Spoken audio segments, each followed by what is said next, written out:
بر صغیر میں اگر آپ دیکھیں گے تو آپ کو شرائنز نظر آئیں گے، استانے نظر آئیں گے، ٹیمپلز ہو.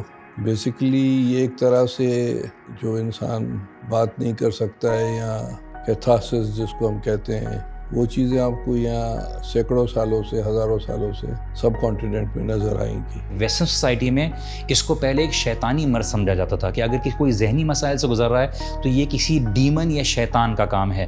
سارے پاکستان میں 500 سائیکیٹرسٹ ہیں. ہر 40 لاکھ بچے کے لیے ایک چائلڈ سائیکیٹرسٹ ہے. ہم معاشرے کے طور پہ انٹالرنٹ ہو گئے ہیں، اور دوسرا بڑا مسئلہ ہمارا یہ ہے کہ ہمیں اپنا آپ سمجھ نہیں آیا ہے، لیکن سامنے والے کو ڈیکوڈ کرنے کے لیے ہم بالکل مستعد ہیں. یہ ایسٹیمیٹ کیا گیا ہے کہ 2030 میں it's going to be the second most common medical illness جو ڈپریشن کا کہا گیا ہے. Naturally jail itself is ایک بھیانک تصور ہے جہاں انسان بڑی مشکلوں سے گزرتا ہے. مینٹل النس تو ہوتی ہے اس میں. UNODC کی رپورٹ کے مطابق 7 million people are suffering from addictive disorder, کسی نہ کسی طرح کی ایڈکشن کا شکار ہے. بہت سے ایسے لوگ یا عورتیں مرد ہیں جن کی شادیاں نہیں ہوتی ہیں، جن کے بچوں کا انتقال ہو جاتا ہے یا بچے باہر چلے جاتے ہیں، تو اولڈ ہاؤسز کی ضرورت ہے. ہم تو اس میں یہ کہتے ہیں کہ no one is immune to psychiatric problem. جس طرح کسی بھی انسان کو زندگی کے کسی بھی موڑ پہ کوئی عارضہ میڈیکل ایشو ہو سکتا ہے، تو سائیکیٹرک پرابلم بھی ہو سکتا ہے.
میرا نام ڈاکٹر چنی لال ہے اور میں department of psychiatry and behavioural sciences JPMC میں ہیڈ کے فرائض انجام دے رہا ہوں. میری گریجویشن لاہور کی ہے.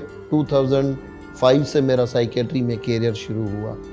ایک تو تعلیم کی کمی جو ہے وہ بھی ان چیزوں کو وہ کرتی ہے کہ بھئی یہ جو سائیکیٹرک ایشوز ایکچولی یہ نہیں ہے، یہ جن بھوت اور بری نظر کا یا سایہ اس طرح کی چیزیں، اور ہمارا معاشرتی نظام بھی اس طرح کا ہے کہ جس میں ہم پہلے سے ہی ہمارے ایک مائنڈ میں یہ متس بنے ہوئے ہیں کہ یہ چیزیں اس طریقے سے ہیں.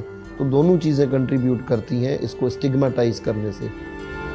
میں نے 88 میں MBBS کیا، تو جب ہم 3rd ایئر میں تھے پریکٹس کے لیے ہمیں پوسٹنگ ہوتی تھی اسٹوڈنٹس کی sir Cowasji Jehangir institute of psychiatry. جب میں وہاں گیا تو اس وقت سے مجھے تھوڑا بہت تھا کہ میں یہ شعبے میں آؤں. دیکھیں بر صغیر میں اگر آپ دیکھیں گے تو آپ کو شرائنز نظر آئیں گے، استانے نظر آئیں گے، وہ مسلمان استانے ہو یا ہندو دھرم کے یا جین دھرم کے، بیٹھک کے ہو، استانے ہو، ٹیمپلز ہو. آپ کو یہاں سینکڑوں سالوں سے، ہزاروں سالوں سے سب کانٹیننٹ میں نظر آئیں گی. میرا نام ہے محمد وجیہ الدین. میں دین کا ایک طالب علم ہوں. ٹیکنیکلی کمپیوٹر سائنسز کی فیلڈ سے ریلیٹڈ ہوں. پھر میں نے اپنے جو MBA کے دوران ہی ان تعلیمات کا سلسلہ جاری رکھا. جو ذہنی مسائل کے متعلق ہمیں پہلی سوسائٹیز میں بھی اس بارے میں جوابات ملتے ہیں. اگر آپ گریک سوسائٹی دیکھیے، سوکریٹیز کے معاملے میں دیکھیے، ایرسٹوٹل کی تعلیمات میں دیکھیے، تو ہمیں اس کی تعلیمات ملتی ہیں، جہاں سے ہم نے فلسفی یا ان سب چیزوں کے بارے میں، انسان کی جو نفسیات ہے اس کے متعلق جو ہمیں تعلیمات ملتی ہیں۔ میں جوفلے اسکول میں پڑھتا تھا، برٹش انڈیا کے وقت کی اسکول ہے، جو ڈیابرو واز اے پرنسپل، تو اس کی جو بہن تھی وہ مینٹلی سک تھی، لفظ اس زمانے میں کہتے تھے یار پاگل ہے، فلمیں بنتی تھی اس میں بھی پاگل کا لفظ، ڈرامے بنتے تھے۔ ابھی تو یہ مینٹل النس ہے، ہم سمجھتے ہیں جس طرح فلو اور زکام اور بخار ہوتا ہے اسی طرح یہ ہو جاتا ہے، اور علاج کرانے سے انسان ٹھیک ہو جاتا ہے، بٹ ٹیبو اپنی جگہ پر تو ہے۔ اس کے اوپر جو صحیح طریقے سے جو تحقیق ہوئی ہے وہ مسلمان سویلائزیشن میں ہوئی ہے، اور اس کی وجہ کیا ہے کہ ویسٹرن سوسائٹی میں اس کو پہلے ایک شیطانی مرض سمجھا جاتا تھا کہ اگر کوئی ذہنی مسائل سے گزر رہا ہے تو یہ کسی ڈیمن یا شیطان کا کام ہے۔ قرآن میں چونکہ اس کو ذکر کیا گیا ہے تو اسی لیے آپ کے پاس، جیسے میں نے پہلے بھی نام لیے تھے، ابن سینا ہے، ابن القیم ہے، جو قرآن میں اس کے اوپر اشارہ دیا گیا ہے کہ انسان صرف ایک جسم نہیں ہے، اس کی ایک روح بھی ہے، اس کے ایک ذہنی مسائل بھی ہیں، اس کی روحانی مسائل بھی ہے، اس کے جذبات کے مسائل بھی ہیں۔ بہت سے جو ہے فلاسفر آئے، پہلے تو سائیکیٹری، سائیکولوجی کو ایک فلسفی کے طور پہ سمجھا جاتا تھا کہ بھئی یہ لوگوں میں اس چیز کی پہچان نہیں تھی کہ میڈیکل ایشوز کے علاوہ کوئی سائیکولوجیکل ایشوز بھی ہوتے ہیں۔ وہ سمجھتے تھے کہ شاید یہ ڈرامے بازی یا یہ تھوڑے سے اس طرح کے یہ لوگ اپنے اوپر طاری کرتے ہیں اپنی چیزیں منوانے کے لیے، لیکن بعد میں بہت سے لوگوں نے اس پہ ریسرچ کی، جیسے کہ بابائے سائیکیٹری یا سائیکولوجی فرائیڈ کو کنسیڈر کیا جاتا ہے۔ فرائیڈ نے بہت ساری بکس لکھی اور انہوں نے بہت سارے جو ہے سائیکیٹرک ایشوز کے بارے میں بتایا۔ دوسرے پیاجے نے اسٹڈی کی بچوں پہ، ان کے کوگنیٹو فنکشنز پہ، ان کے فہم پہ۔ اسی طریقے سے ایرکسن نے جو ہے بڑا کام کیا ہے، انہوں نے بھی زندگی کو ڈیفرنٹ اسٹیجز میں ڈیوائیڈ کیا ہے کہ اس اسٹیج پہ یہ چیزیں ہوتی ہیں، اس اسٹیج پہ یہ چیزیں اگر پوری نہ ہوں تو پھر آگے انسان زندگی کے کسی موڑ پہ پریشان ہو سکتا ہے۔ سائنٹیفک تو یہ ہے کہ بھئی دماغ میں کیمیکلز ہیں وہ اوپر نیچے ہو جاتے ہیں، بہت سی ریزنز ہیں، غربت بھی ہے، جینیٹکلی فیملیز میں بھی ہوتا ہے کہ فیملی میں یہ دماغی امراض ہیں۔ بہت سے لوگوں کو ایک تو اویئرنیس نہیں ہے کہ یہ سائنٹیفیکلی پروون ہے کہ یہ معاملات جو ہے دماغ کے اندر کچھ کیمیکلز میں خلل کی وجہ سے ہوتے ہیں، تو اور لیکن لوگ جو ہے ایک تو اویئرنیس نہیں ہے، دوسرا ان کے پاس اس طریقے سے ریسورسز نہیں ہے کہ جیسے کہ وہ سائیکیٹرسٹ کے پاس جائیں یا ملے۔ کراچی میں تو آپ فیل نہیں کریں گے یا شہروں میں آپ فیل نہیں کریں گے، مگر مثلاً آپ تھر میں چلے جائیں تو ایک طرف لوگ 18ویں صدی میں یا 17ویں صدی میں ہیں، تو یہ سب چیزیں، اور جس طرح کووڈ بھی آ گیا یا ساری انٹرنیشنلی ریسیشنز ہیں، سارے پاکستان میں 500 سائیکیٹرسٹ ہیں یا 600 ہیں، صوبہ سندھ میں راؤنڈ اباؤٹ 140 یا 150 ہیں۔ اور اگر بچوں کے ہم سائیکیٹری کا پرابلم سمجھیں تو ہر 40 لاکھ بچے کے لیے ایک چائلڈ سائیکیٹرسٹ ہے، اتنا یعنی کہ فقدان ہے۔ تو ظاہر ہے اویئرنیس کم ہے، ریسورسز کم ہے، لوگوں کے پاس وہ اس طریقے سے انفارمیشن بھی نہیں ہے، اور پہنچنا سائیکیٹرسٹ تک وہ مشکل ہے، تو اس وجہ سے بھی معاملات زیادہ خراب ہو رہے ہیں۔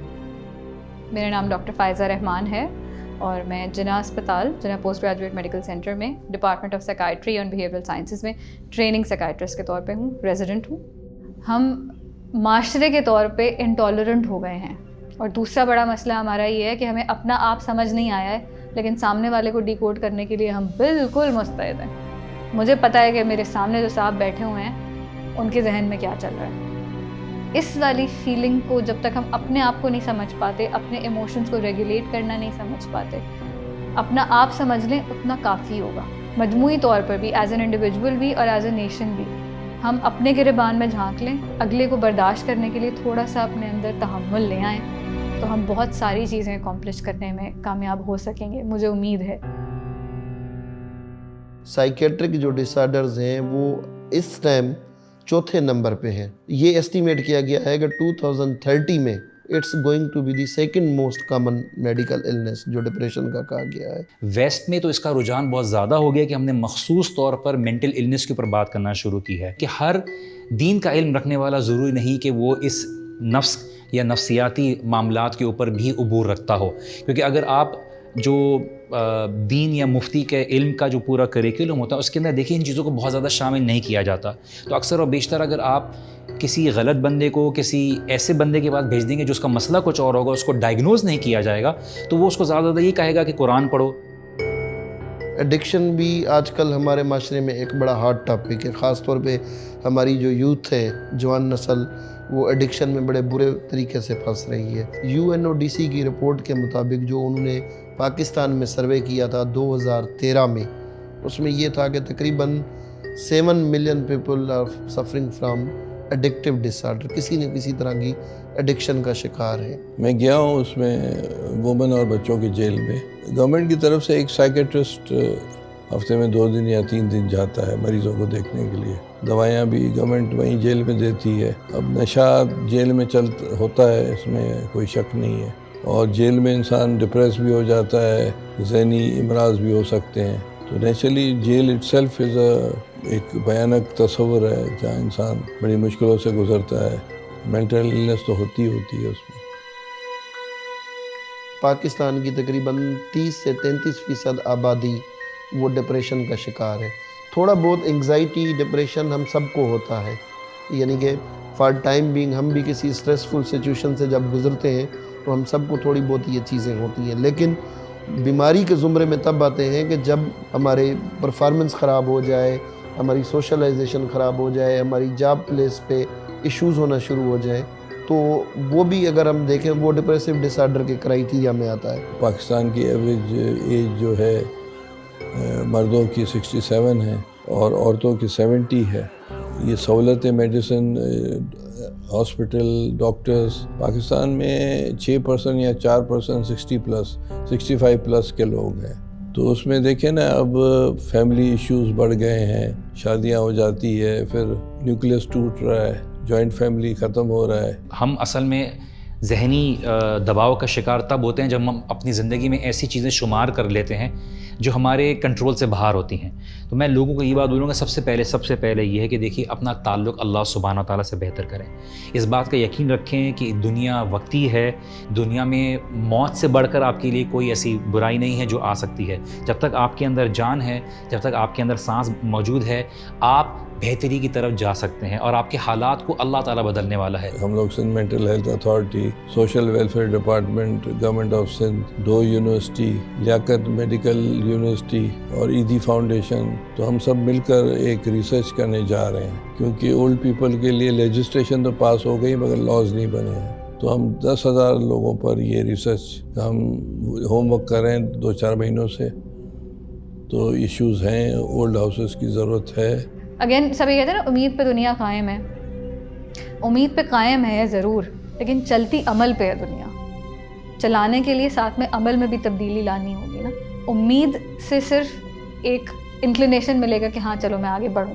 جب تک میں قدم نہیں بڑھاؤں گی, امید لے کے وہیں اسی پوائنٹ پہ کھڑی رہوں گی, تو میں اور جو نا امید شخص نہیں آگے بڑھ رہا, وہ اس میں فرق کوئی بھی نہیں ہے. جتنی بھی سائیکیٹرک النیسز ہیں اس کے پیچھے 3-4 عوامل ہیں. ایک تو یہ ہے کہ جینیٹیکل ولنریبلٹی, مینس کہ وراثتی طور پہ کچھ جینز ہیں جو کہ جس طرح medical issues, sugar, blood pressure کسی انسان کو ہو سکتا ہے, تو اسی طریقے سے سائیکیٹرک پرابلم بھی کسی بھی انسان کو زندگی کی کسی بھی موڑ پہ ہو سکتا ہے. کہتے ہیں کہ گورنمنٹ نے کوشش کی ہے, ایکٹ لے کر آئی ہے, تھرو پارلیمنٹ ادارہ بنایا ہے, کام ہم سب کر رہے ہیں, مگر ابھی بہت کاموں کی سخت ضرورت ہے. ہمارے ایکٹ میں سائیکولوجسٹوں کا ذکر نہیں ہے, سائیکیٹرسٹ کا ذکر ہے. ہم نے لکھ کر بھیجا ہے کہ بھئی ایکٹ میں ترمیم کرو اس حوالے سے. جہاں تک سائیکولوجیکلی اور سوشلی چیزیں ہیں تو اس میں سادہ زندگی, واک, ایکسرسائز, نیند کا خیال رکھنا, پھل فروٹ کا زیادہ استعمال, سبزیوں کا زیادہ استعمال, جنک فوڈ کا کم استعمال, یہ دیکھا گیا ہے کہ آپ کی صحت کو بہتر رکھتا ہے. اور دوسری چیز یہ ہے کہ ٹائم مینجمنٹ. ایک ہی ٹائم پہ اگر آپ بہت سارے کام اپنے ذہن پہ سوار کر لیں گے تو آپ ضرور پریشانی کا شکار ہوں گے. تو کاموں کو ڈیوائیڈ کریں, اپنے ٹائم کو ڈیوائیڈ کریں. دوسرا ہے اسرٹیونیس, کہ اسرٹیونیس سے مراد یہ ہے کہ کام اپنے ذمے اتنے لیں جو آپ ایزیلی کر سکیں. کبھی کبھار ہم مروت میں بہت سارے لوگوں کے ساتھ کمٹمنٹس کر بیٹھتے ہیں اور پھر بعد میں ان کمٹمنٹس کو پورا نہیں کر پاتے یا بہت اسٹریس کا شکار ہو جاتے ہیں. تو کمٹمنٹس اتنی کریں جتنی آپ ایزیلی کر سکتے ہیں.